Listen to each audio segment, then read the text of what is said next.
Hadis adalah ucapan, perbuatan, dan pengakuan atau persetujuan yang disandarkan kepada Rasulullah Shallallahu Alaihi Wasallam. Hadis merupakan sumber ajaran Islam yang kedua. Hadis dalam hubungannya dengan sumber ajaran Islam yang pertama.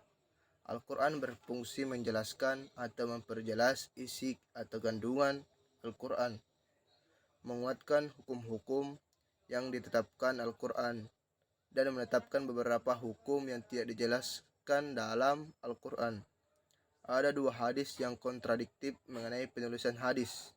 Hadis yang melarang dan hadis yang menganjurkan penulisan hadis makalah, dan makalah ini ingin mengkaji secara kritis bagaimana masa Rasulullah dan sahabat, bagaimana mengkompromikan kedua hadis tersebut dengan pendekatan ilmu mukhtalif hadis dan pendekatan historis mengenai fakta yang terjadi pada masa Rasulullah dan sahabat.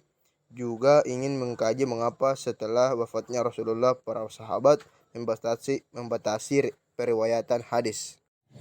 Hadis pada masa sahabat Abu Bakar dan Umar atau pembatasan riwayat. Khalifah Abu Bakar menerapkan peraturan yang membatasi periwayatan hadis.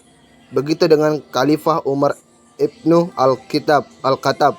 Dengan demikian, periode tersebut disebut dengan masa pembatasan periwayatan hadis. Hadis pada masa Utsman dan Ali atau masa perluasan hadis. Periwayatan hadis pada masa pemerintahan ini lebih banyak daripada pemerintahan sebelumnya. Sedangkan pada masa Ali Ibnu Abi Thalib, situasi pemerintah Islam telah berbeda dengan masa-masa sebelumnya. Masa itu merupakan masa krisis dalam masyarakat.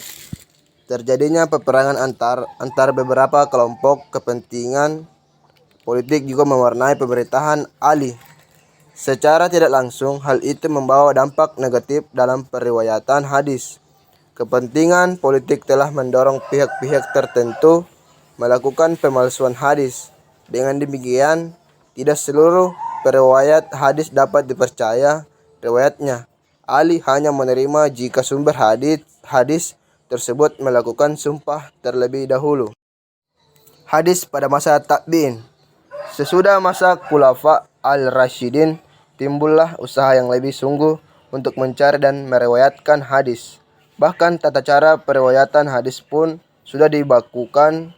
Pembakuan tata cara periwayatan hadis ini berkaitan erat dengan upaya ulama untuk menyelamatkan hadis dari usaha-usaha pemalsuan hadis. Kegiatan periwayatan hadis pada masa itu lebih luas dan banyak dibandingkan dengan periwayatan pada periode Khulafa al-Rasyidin. Kalangan tabi'in telah semakin banyak yang aktif meriwayatkan hadis pada masa tabi'in.